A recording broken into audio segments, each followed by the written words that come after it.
A paz do Senhor, queridos. Estamos iniciando mais uma videoaula subsídio de seu canal EBD Fácil e Motivadora. E na aula de hoje nós estaremos comentando a lição de número 5 das lições bíblicas jovens, que tem como título Fé para crer que a vida não surgiu do acaso. Nós estamos dando prosseguimento aos nossos estudos bíblicos deste trimestre, o qual estamos comentando o tema A prova da vossa fé, vencendo a idade para uma vida bem-sucedida. E hoje, lição 5, fé para crer que a vida não surgiu do acaso. Texto principal, Salmo de número 24, versículo 1. Do Senhor é a terra e a sua plenitude, o mundo e aqueles que nele habitam. Resumo da lição. Os céticos acreditam que o mundo pode ter surgido do acaso, mas nós cremos que Deus tudo criou e governa as suas criaturas. O texto bíblico encontra-se em Salmos 33, versículos 6 a 9, e em Provérbios, capítulo 8, dos versículos 22 ao versículo de número 29. Então vamos iniciar nossa lição 5. Fé para crer que a vida não surgiu do acaso. Então, nesta lição, nós vamos estudar um pouco sobre o criacionismo, conforme está explicitado de forma clara nas Sagradas Escrituras, e também sobre o método científico. Lembrando os irmãos que não assistiram a nossa aula passada, que é uma aula fundamental para o entendimento também desta lição. Na aula passada nós falamos que não existe um conflito entre a ciência contra a religião, nem a religião contra a ciência. E citamos até a frase de Albert Einstein, que ele fala que a ciência sem religião ela é manca, e a religião sem a ciência ela é cega. Então, partindo desse pressuposto que elas se complementam, embora sejam as formas distintas, os seus objetos, as suas formas de estudo, mas quando se vê que a ciência estuda plenamente as coisas, querendo alcançar verdadeiramente, sem colocar pré-disposições, pré-determinismo dos seus próprios cientistas, intelectuais que estão ali pesquisando, eles vão encontrar de fato tudo aquilo que está a papo eles saber. Mas quando descobrirem, vai ver que nas Sagradas Escrituras já falava disso. Meus irmãos, o mundo vai passando o tempo, as histórias vão sendo mudadas porque estão vindo pessoas, nascem, morrem, as histórias estão sendo contadas e a gente vê que ao longo de todos esses anos, a ciência, quando ela começa a evoluir no sentido de se desenvolver, começa a alcançar outros meios mais tecnológicos, mais sofisticados de alcançar conhecimento, de fazer pesquisa, mas nós temos a certeza que de fato o que está na Bíblia é o que de fato Deus quis que o homem soubesse que de fato aconteceu. Um fato inusitado é que antes, na Idade Média, quem falasse que a Terra girava em torno do Sol era queimado na fogueira pela Inquisição. A Terra é redonda. Meu irmão, até que esse viesse a acontecer, no caso não é redonda na sua plenitude, né? Que ela é um geóide. Ela é achatada nos seus polos, um pouco o achatamento nos seus polos. Entretanto, o que eu quero falar é que a Bíblia, lá em Isaías, já falava que o Senhor Deus é aquele que está assentado sobre a redondeza da terra. Falando que a terra é redonda. Tem vários e vários outros textos que vai nos mostrar o que a ciência depois veio falar como era, a Bíblia já falava. Então, dentro dessa perspectiva, nós vamos falar um pouco sobre o ensino científico. E dentro desse tópico, falando sobre ensino científico, nós vamos falar sobre o método científico. O que é o método científico? Então, o método científico, meu irmão, de forma mais técnica, vamos falar de uma forma resumida, conforme a autor da lição nos traz, é que o cientista ele vai coletar os dados observados de uma forma objetiva.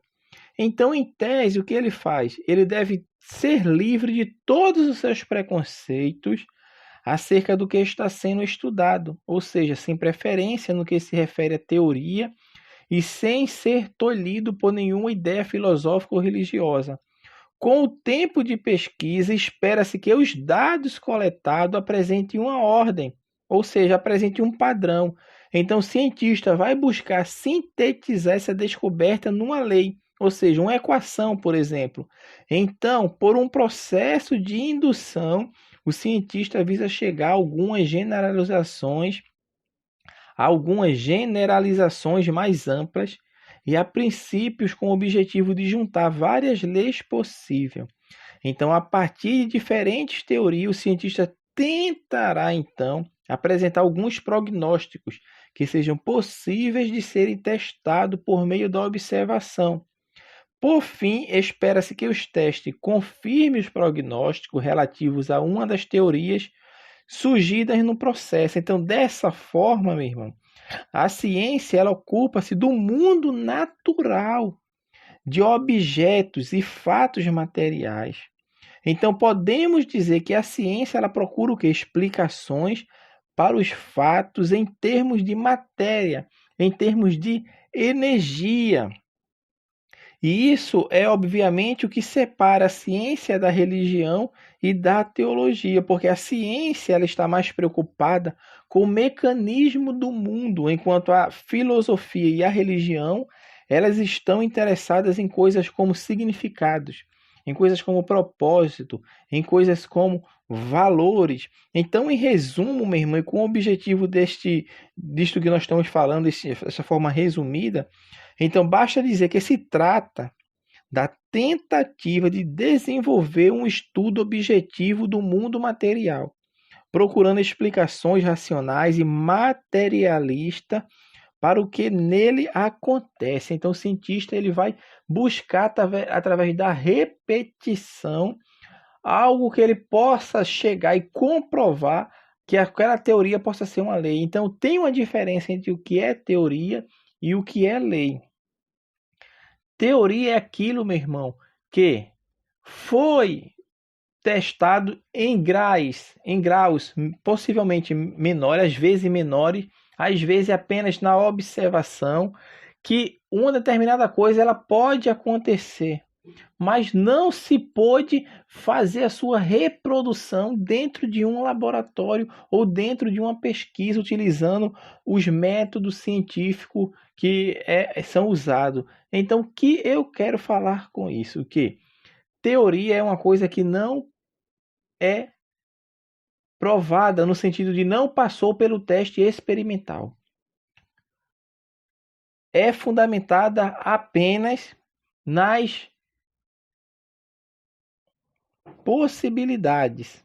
Enquanto lei é aquilo que foi testado, passou pelo experimento experimental e de fato virou lei. Por quê? Porque é provado. Passou-se pelo experimento.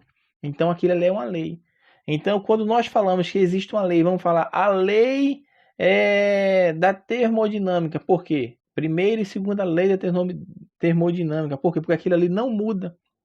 Aquilo passou pelo experimento, foi mostrado, ensaiado, sei lá, em um tubo de laboratório, em alguma forma de coleta de dados, e foi mostrado que de fato aquilo ali é uma lei. Já a teoria é aquilo que não pode ser provado, no caso, não é que não seja provado, é no sentido que não passou pelo experimento do método científico. Então, nesse sentido, quando nós falamos de teoria, é uma coisa que... Por que teoria não é lei?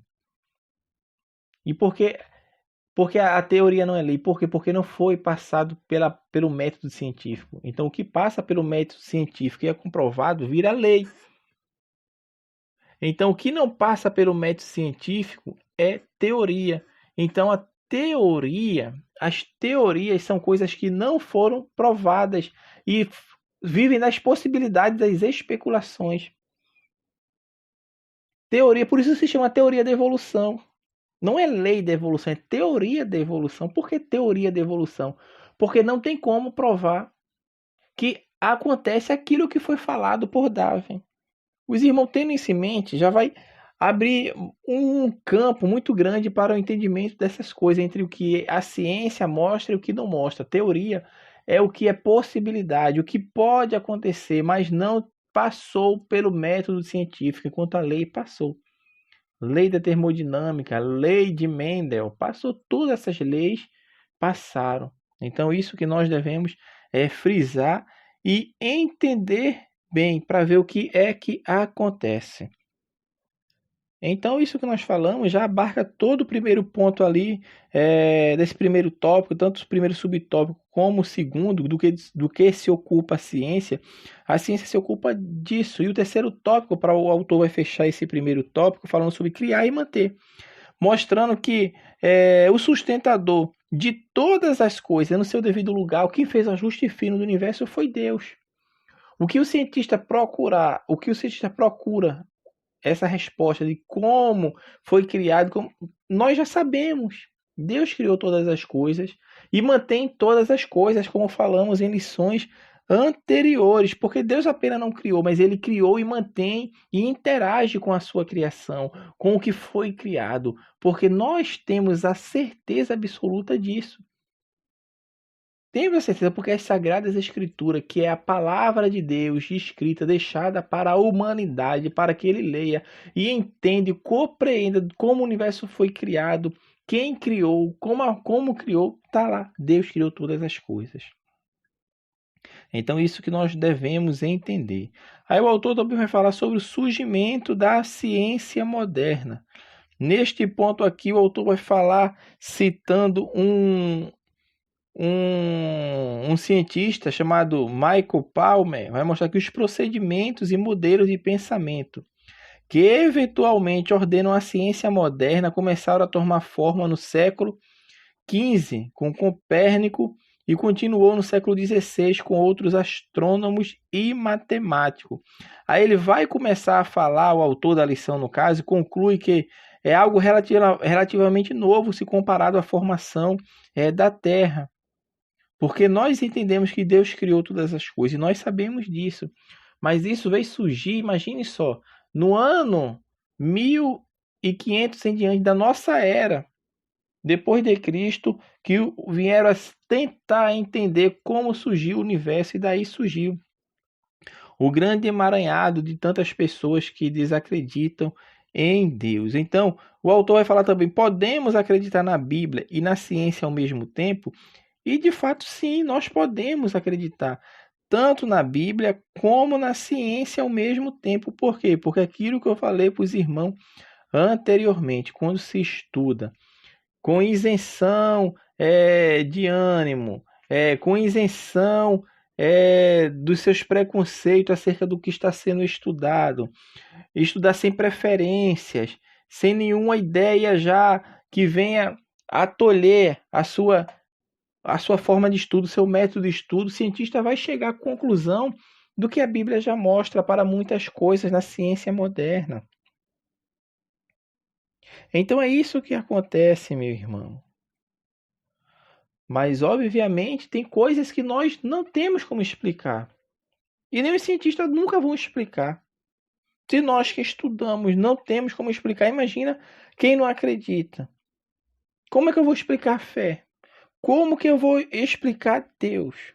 Deus, nós não temos, meu irmão, porque o nosso relacionamento com Deus é através da fé, sim, mas é um relacionamento intrínseco de cada ser humano.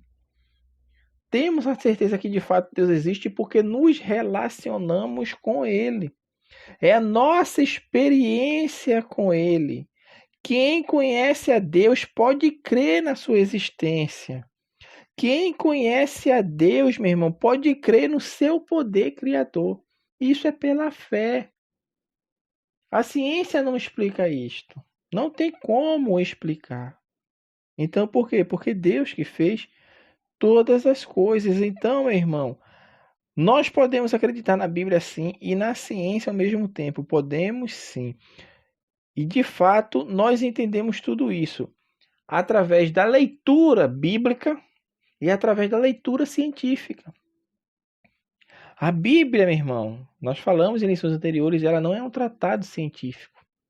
Ela não está preocupada em fazer detalhamentos de uma linguagem científica, mas ela está mostrando ali como surgiu o universo. Deus, pela sua infinita misericórdia, mostra para Moisés, inspira Moisés pelo Espírito Santo para escrever como aconteceu a criação. Deus passou para Moisés através de uma revelação. Sim. E hoje nós sabemos de todas essas coisas porque estão nas Sagradas Escrituras. Então, quando estudamos as Sagradas Escrituras, estudamos a ciência com isenção desses preconceitos preconcebidos, nós entendemos que de fato eles se complementam. Por isso nós podemos acreditar tanto na ciência quanto na palavra de Deus, porque elas se complementam, elas não entram em choque. O autor vai encerrar a lição falando sobre a origem, o início absoluto, ou seja, teve um início absoluto.